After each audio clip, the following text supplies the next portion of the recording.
continuando con la serie acerca de la iglesia gloriosa de Dios, queremos empezar el tema del poder de la iglesia.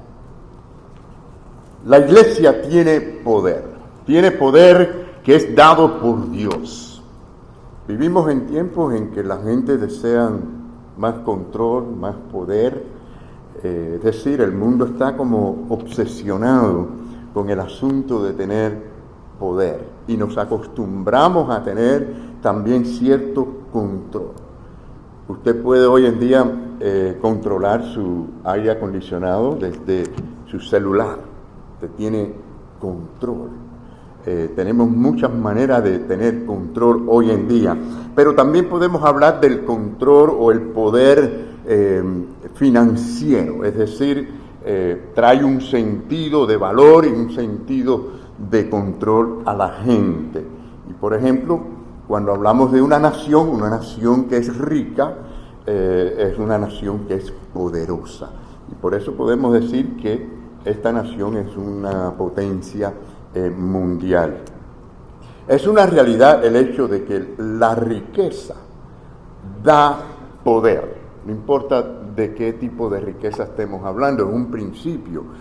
Y lamentablemente, hermanos, en este mundo se ve constantemente el mal uso y el abuso del poder.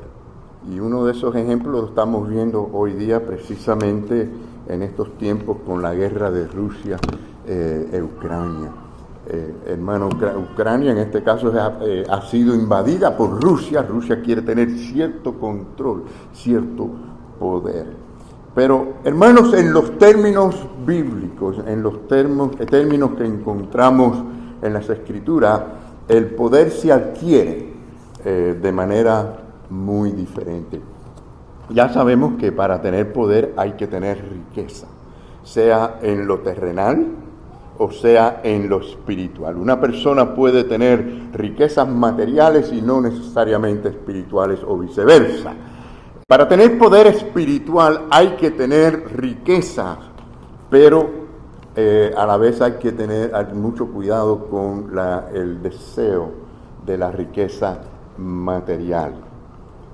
Es decir, vemos pasajes bíblicos que nos advierten de esto. Por ejemplo, en Proverbios encontramos que dice: la bendición de Jehová es ¿qué? Es riqueza, porque enriquece al hombre. Ahora, ¿cómo sucede esto? Bueno, con humildad, sometiéndonos a Dios, porque Cristo se humilló hasta lo sumo y fue exaltado. Y dice la palabra que recibió toda potestad en el cielo y en la tierra. Así que tenemos que también relacionar el asunto del poder de Dios en nosotros, en la iglesia, con el ser humilde, el someternos a Dios. Dice también la palabra de Dios en Proverbios 23, dice que no te afanes por hacerte rico en el sentido material, ¿no? Y hay una obsesión por el materialismo en estos tiempos, en esta sociedad en que vivimos. Pero más bien dice: sé prudente y desiste. Es decir, sé prudente, tenga discernimiento, buen juicio de lo que es bueno, lo que es malo, de lo que agrada a Dios y lo que no agrada a Dios. Y desiste, es decir, apártate del mal, de aquello que te aleja del Señor y de servir al Señor. También tenemos el Salmo 112, que nos dice: bienaventurado el hombre que teme a Jehová. Y luego dice: este es el hombre que recibe bienes y riquezas. O sea, hay bienes y riquezas en el que es temeroso de Dios. Y por supuesto, ¿qué es lo que es este temor de Dios? Estamos hablando de aquel que ama a Dios de tal manera que teme ofender a Dios. Esto es lo que es realmente el temor de Dios. Quiere obedecer, quiere servir, quiere agradar a Dios. Este es el que es temeroso de Dios. O sea, más que un respeto reverente, o sea, va hacia el amor a Dios. Y por el contrario, el que es pobre, pues carece de poder. Si usted es pobre en lo que es material, usted carece de poder en lo material. Si usted es pobre en lo espiritual, usted carece de ese poder en lo espiritual. Por ejemplo, aquella persona que recibe riqueza nutritiva en su cuerpo biológico, su cuerpo físico tendrá cierta fuerza, cierta energía, cierta salud. Pero si usted no recibe buena nutrición y es pobre en la nutrición, ¿cómo va a estar su cuerpo? ¿Cómo va a estar usted? Va a estar desnutrido, débil físicamente. Pero sí, en cuanto a esto que estamos hablando de lo espiritual, mis queridos hermanos, el hombre natural puede interesarse mucho por toda clase de fuerza, sea física, biológica, material, pero no espiritual, no espiritual. Y hoy quiero comenzar a hablarles sobre una clase de poder que puede tener tanto aquel que es rico como pobre, aquel que es joven como aquel que es anciano. Es para todo aquel, y me refiero al poder de Dios en su iglesia. Y la iglesia dijimos que somos los creyentes, los que creemos en Cristo como Señor y Salvador. Hermanos, si lo analizamos bien hasta donde nuestra mente pueda, con el asunto del poder de Dios, nos damos cuenta de que Dios es el ser más rico del universo, el ser más rico que existe, porque Él mismo es el creador de toda riqueza. Es la fuente misma de toda riqueza. La Biblia habla mucho por todas partes de las riquezas de Dios, del poder de Dios. No tendríamos tiempo para mencionar cada una de estas cosas, pero sí quiero que vean cómo Dios es la fuente de toda riqueza. Dice la palabra de Dios que Dios es rico, porque dice, mía es la plata y mía es el oro, dice la palabra, ¿no? Es decir, Él tiene toda la riqueza. Y realmente lo que está diciendo allí es que Dios es el dueño de toda riqueza. Es el dueño de toda riqueza. Toda la riqueza que usted tenga, ¿a quién le pertenece? Le pertenece a Dios. Es de Él. Es de Él. Y por lo tanto es bueno tener esto en mente. También quiere decir que nosotros somos solo mayordomos de lo que Él nos da. O sea, Dios nos da cierta riqueza, y esa que nos da, nosotros somos responsables de ministrarla. Es rico en bondad, en su gloria, es abundante. Dios es rico porque toda su riqueza sale de su gloria. Es un Dios glorioso y allí abunda en riqueza. Tiene riquezas para el mundo, dice también la palabra, y para los gentiles que le invocan. Y tiene riquezas de sabiduría, riqueza de conocimiento, riqueza de su gracia, en misericordia. Dios es rico, ¿sí o no? Es rico. Y qué bueno que Dios es rico, y qué bueno que podemos contar con su riqueza. También en la Biblia hay muchos pasajes, no tendríamos tiempo de buscarlos. Tengo anotado citas bíblicas acá donde habla de las riquezas de Cristo también. Pero hay ejemplos que quiero también mencionarle, 2 o 3 nombres, entre muchos, de personas ricas que fueron enriquecidas por Dios. Por ejemplo, Abraham fue rico, Isaac, Jacob, David, Salomón, Job. En el Nuevo Testamento incluso José de Arimatea, hombre que era rico. Dios les dio esa riqueza porque Él es la fuente de toda riqueza. Y tiene riquezas que son infinitas, o sea, nunca se agota. Qué bueno saber esto, ¿eh?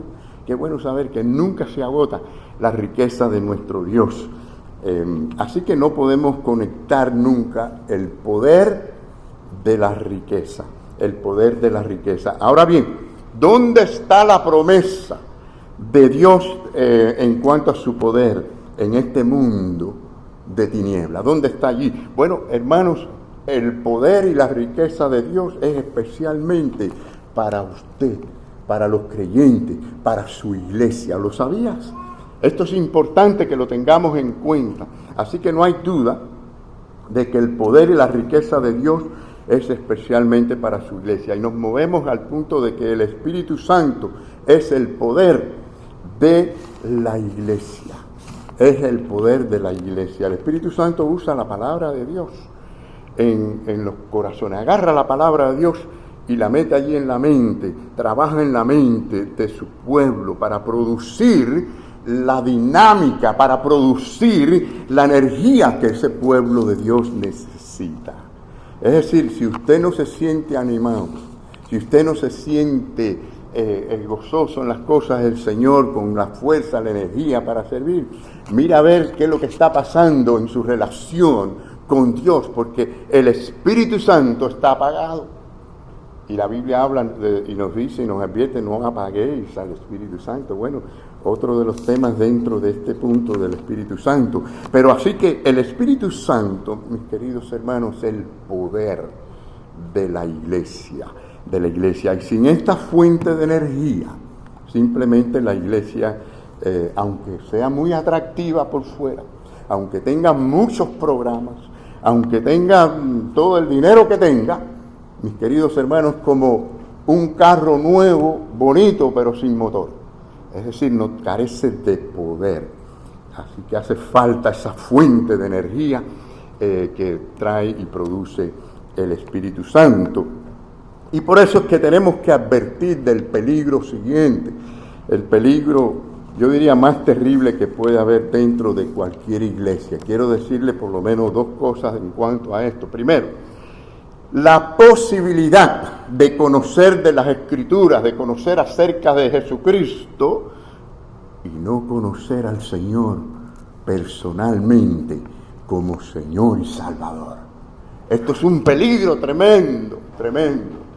Por eso es que la Biblia en ocasiones nos dice que nos examinemos para ver si estamos de verdad en la fe. Porque si alguno se da cuenta de que no anda en la fe como debe, bueno, arrepiéntase y venga al Señor, ¿no? Pero es muy importante esto. Y lo segundo es que se puede ser un cristiano carnal. Y por favor, esto no es para decir que no importa, que se puede ser carnal. No, Dios, esto es lo peor que puede hacer un cristiano, ser un cristiano carnal. Pero sí ocurre. Es decir, no es un cristiano lleno del Espíritu Santo. Y vamos a ir hablando sobre lo que es la llenura del Espíritu Santo más adelante. Pero cuando no hay llenura del Espíritu Santo, no es la bendición de Dios para la familia, para la iglesia. No es bendición de Dios para el mundo que nos rodea. Carecemos del poder de Dios para mover la iglesia. Y hermanos, si queremos de verdad que el Señor traiga a la gente a que vengan a la iglesia, tenemos que estar llenos del Espíritu Santo, preparados para recibir a los que vengan. Así que es imposible que la iglesia sea la iglesia que Dios quiere que seamos, aparte del ministerio dinámico del Espíritu Santo. Dice el Señor Jesucristo en su palabra, en Juan 15:5, dice, separados de mí, ¿qué dice? Nada, pero absolutamente nada podéis hacer. Por eso necesitamos esa llenura del poder. Y lo que Cristo está diciendo aquí, se lo está diciendo a creyentes, a sus discípulos. Es decir, que puede haber una separación en nuestra relación con el Señor. Y entonces carecemos de ese poder que quisiéramos tener para poder obrar según la voluntad de Dios en nuestra vida. Así que Jesús envía al Espíritu Santo para darle poder y autonomía.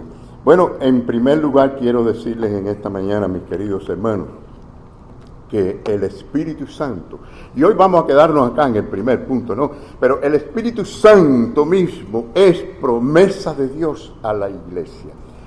Hermano, esto es para decir un amén. Gracias, Señor, por enviarnos al Espíritu Santo.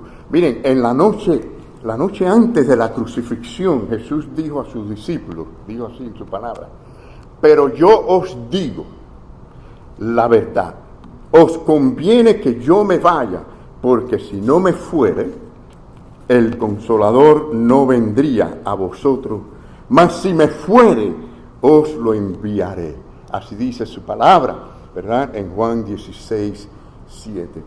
Ahora, ¿qué incluye esta promesa de Dios? ¿Qué incluye esta promesa del Espíritu Santo? Incluye la verdad. El Espíritu de la verdad es promesa de Dios a la iglesia, Así que si que seguimos leyendo, mis queridos hermanos, allí por donde estamos en Juan 16, en el versículo 13 de Juan 16, pues vemos que Jesús se refirió al Espíritu como el Espíritu de verdad, quien guiará a toda la verdad. Se da cuenta que ni podemos discernir la verdad de Dios como debiéramos discernir, sin ese poder, sin esa llenura del Espíritu Santo. Y claro que la presuposición es que la iglesia, el verdadero creyente, tiene el Espíritu Santo, por su fe en Jesucristo, ¿no? Estamos hablando de que necesitamos esa llenura del Espíritu Santo. Así que la tarea básica, una de las tareas importantes del Espíritu Santo es tomar la verdad de Dios y hacerla que cobre vida dentro de nosotros, que sea viva, que sea eficaz. Las iglesias tienen, la iglesia del Señor, la verdadera iglesia de Cristo, tiene acceso a la verdad, tiene la verdad. Y aparte de eso, el Espíritu Santo toma esa verdad dentro de nosotros para que la apliquemos y para que podamos compartirlas con otros. Y esto es maravilloso, ¿no? Podemos predicar y podemos vivir la verdad, pero es con el poder del Espíritu Santo. Ahora, la palabra sin el Espíritu, si usted coge la palabra de Dios sin el Espíritu Santo, esto es muerto. Y usted puede ser una persona que conozca toda la Biblia, pero sin el Espíritu Santo, esa palabra está muerta, no tiene vida. El Espíritu Santo le da vida. Por lo tanto, cuando ya tienes al Espíritu Santo, tenemos que mantenernos llenos de Él para que continúe produciendo y multiplicando esos frutos que necesita dentro de nosotros. Por lo tanto, hermanos, si usted miren, si vamos nosotros a ese tiempo, ¿verdad? Regresamos a ese tiempo, es decir, en cuanto a la última cena, ¿no? Cuando Jesús tuvo la última cena con los discípulos. Y hacemos una votación. Si ellos quisieran que Jesucristo, o si era buena idea que Jesucristo se fuera y que viniera el Espíritu Santo, yo creo que la votación hubiera sido 11-0, quitando a Judas, ¿no? En cuanto a que Jesús se quedara en vez de que viniera el Espíritu Santo. Ellos no querían que Jesús se fuera. Es decir, estaban como angustiados porque Jesús hablaba de irse, ¿no? Ellos no entendían estas cosas, pero sí, era importante que Jesús hiciera esto. Muy importante. Ahora, si ustedes preguntan hoy en día, no hay que ir allá atrás, hoy mismo preguntamos a los cristianos, ¿qué ustedes prefieren? ¿Sería mejor para la iglesia tener a Jesús aquí mismo entre nosotros físicamente que al Espíritu Santo morando en nosotros? Muchos dirían, no, Dios quisiera tener a Cristo, verlo aquí en medio de nosotros. Pero hermanos, lo mejor es precisamente que el Espíritu Santo haya venido, porque está en todas partes, en todo creyente, permanece y habita en cada creyente. Dice la palabra de Dios en Juan 14:17, porque mora con vosotros y estará en vosotros.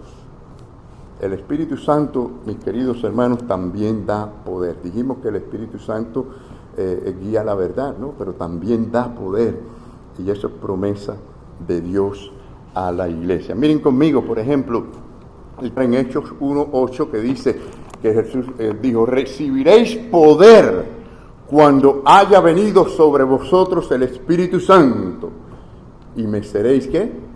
Testigos en Jerusalén, en toda Judea, en Samaria y hasta lo último de la tierra. Esto es lo que hace una iglesia que tiene poder. Esta es la idea. La iglesia que carece de poder carece del entusiasmo, del empuje para llevar el Evangelio hacia el mundo. Ayer estuvimos mi esposa y yo tratando de hacer la obra misionera aquí en esta zona, y vamos a hacerlo una vez al mes para que los hermanos se embullen y vengan con nosotros y nos ayuden en esta tarea tan importante de llevar el Evangelio. Entonces, hermanos, tenemos que ver que este es el poder de Dios para su iglesia en relación con el evangelismo. Piense por un momento qué significa realmente esta promesa. Miren, los apóstoles habían pasado más de 3 años con Jesús, estudiando, recibiendo de él las enseñanzas, viendo todos los milagros que Jesús había hecho. Jesús los estaba preparando a ellos para que ellos fueran piedras angulares en la iglesia. Definitivamente a ellos no les faltaba conocimiento ni más estudio. Ya tenían suficiente. Es más, habían estado en el mejor seminario del mundo. 3 años con Jesús. ¿Qué les parece? Pero ¿saben qué les faltaba? Les faltaba el poder del Espíritu Santo. Eso es lo que les faltaba. Y luego vino en el Pentecostés el Espíritu Santo. Bueno, usted posiblemente tenga mucho conocimiento de las Escrituras. Y hay gente que tiene mucho conocimiento de las Escrituras. Pero la pregunta es, ¿tienes el Espíritu Santo en primer lugar? Y en segundo, ¿tienes la llenura del Espíritu Santo? Según Hechos capítulo 1, Jesús comienza esa promesa diciendo que no salieran de Jerusalén, que se quedaran allí hasta que viniera el Espíritu Santo.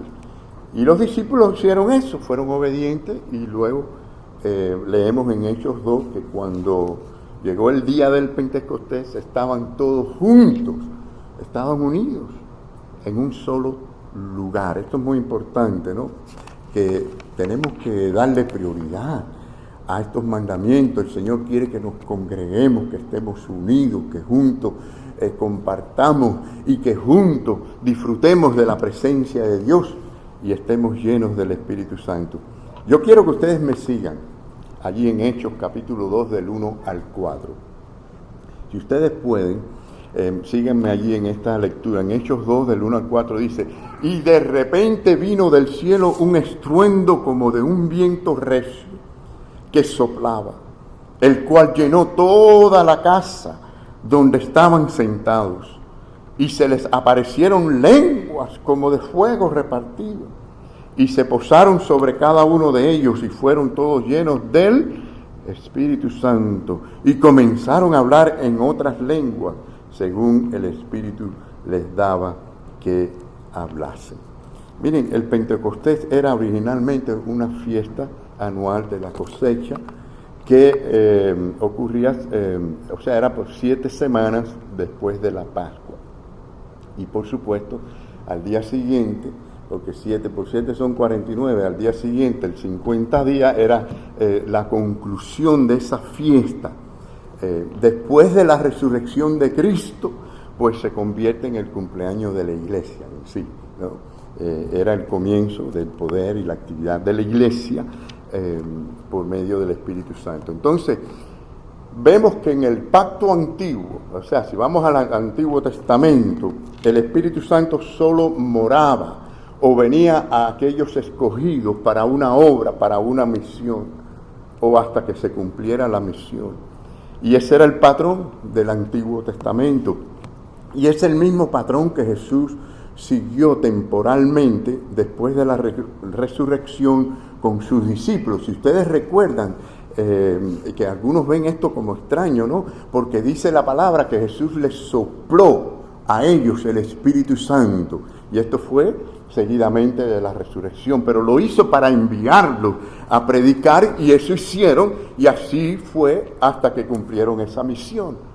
Pero eso fue la última vez de ese patrón, porque venía ahora la promesa del Espíritu Santo a estar permanentemente con ellos y con la iglesia.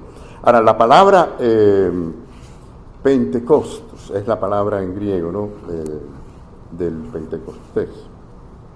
Esta palabra quiere decir 50, es 50, ¿no?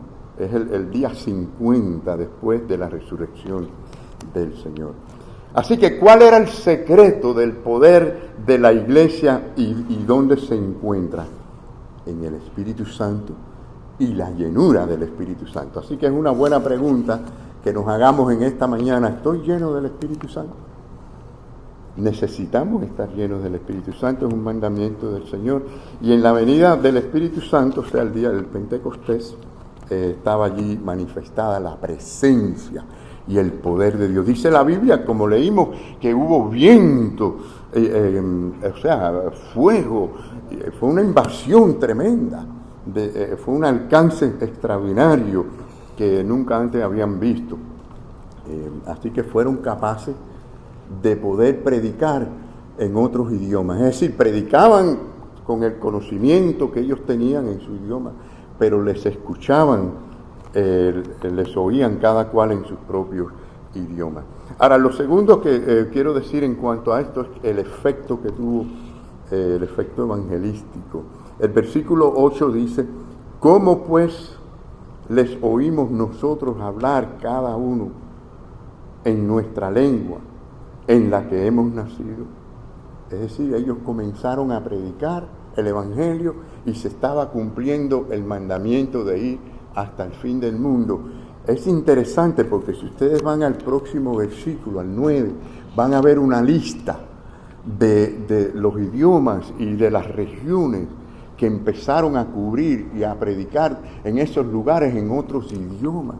Fue algo extraordinario, mostrando allí el poder de Dios. El asunto es que fueron capaces de hacer cosas que nunca habían podido hacer por la llenura del Espíritu Santo. Y tercero, una buena pregunta: ¿por qué las lenguas? ¿Por qué las lenguas? Es un tema interesante, ¿verdad? Claro que no es para hacer ahora un estudio bíblico sobre esto, sería bueno, pero no hay tiempo. Lo que sí quiero decir es que era necesario, una necesidad grande, debido a que la iglesia acababa de nacer y tenía que salir. ¿Cómo iban a llegar al mundo, al extranjero, si no conocían esos idiomas? Tomarían siglos, quizás, o algunas generaciones aprender, porque en esos tiempos no habían los recursos que hay hoy en día para estudiar y para aprender, y las escuelas y todo lo demás. Por lo tanto, hubiera sido una cosa imposible poder en todos los idiomas llevar el evangelio, y el Señor lo hizo en un momento para que la iglesia pudiera hacer ese trabajo. O sea que Dios hizo el milagro que ellos no podían hacer. Hay todavía hoy día algunas iglesias que tienen tremenda confusión con esto de las lenguas, hermano. Y yo quiero que vengan conmigo, porque yo creo que la Biblia lo explica todo por sí mismo. Está clarita la palabra del Señor. Vengan conmigo, hermanos, a 1 Corintios 14. Y ustedes van a ver que no hay que ser un teólogo para entender lo que dice allí, ¿no? 1 Corintios 14, 6 al 11, después a brincar al 18, al 19 y 23. Pero dice así, el versículo 6. Este es Pablo hablándole a la iglesia de Corinto, que parece que no entendieron bien el asunto de las lenguas y empezaron a tener una actividad extraña. Miren, le dice: ahora pues, hermano, si yo voy a vosotros hablando en lenguas, ¿qué os aprovechará si no os hablare con revelación, que se entienda como revelación de Dios qué es lo que está diciendo, o con ciencia, o con profecía, o con doctrina? Ciertamente las cosas, dice la palabra de Dios, inanimadas producen sonido, como por ejemplo la flauta, la cítara. Si no dieren distinción de voces, ¿cómo se sabrá lo que se toca con la flauta y con la cítara? Y si la trompeta diere sonido incierto, ¿quién se preparará para la batalla? Luego le dice: así también vosotros, si por la lengua no dieres palabras bien comprensibles, ¿cómo se entenderá lo que decís? Porque hablaréis al aire. Hermano, esto es una manera muy bonita de decirles a ellos: eso no es de Dios, porque están actuando de una manera que no es agradable a Dios. Están hablando al aire. Dios no le habla al aire. Ahora, dice, tantas clases de idiomas hay seguramente en el mundo y ninguno de ellos carece de significado. Así que si ustedes ven a alguien alguna vez hablando así en una lengua extraña en la iglesia, lo pueden mandar a callar y decirle: si no hay uno que interprete, cállase, porque aquí se predica y se habla para que la gente entienda la palabra. Mire el versículo 18 dice, doy gracias a Dios. ¡Ah, qué sorpresa esta! Doy gracias a Dios que hablo en lenguas más que todos vosotros. Ellos no lo sabían, porque esto no es un asunto para alardear, para estarle diciendo, para que vean qué espiritual yo soy. Nos damos cuenta que esto era un asunto que Pablo disfrutaba en su oración privada con el Señor. Hablaba en lengua. Pero esta lengua no era la lengua para salir a predicar, no, porque la lengua para hablar afuera al mundo es para que la gente le entienda en el idioma propio. Por lo tanto, sabemos que era una necesidad de aquel tiempo, no ahora. Ahora no tenemos esa necesidad, misioneros que van con todos los idiomas a predicar a esos lugares, ¿no? Pero era una necesidad y Dios proveyó para esa necesidad. Y dice, pero en la iglesia prefiero hablar 5 palabras con mi entendimiento, en el versículo 19. Dice, para enseñar también a otros que 10,000 palabras en lengua desconocida. Yo creo que está clarito.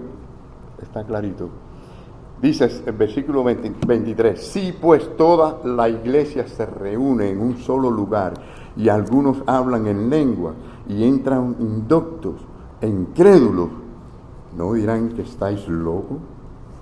Dios no es un Dios de confusión, Dios es un Dios de orden, hermano.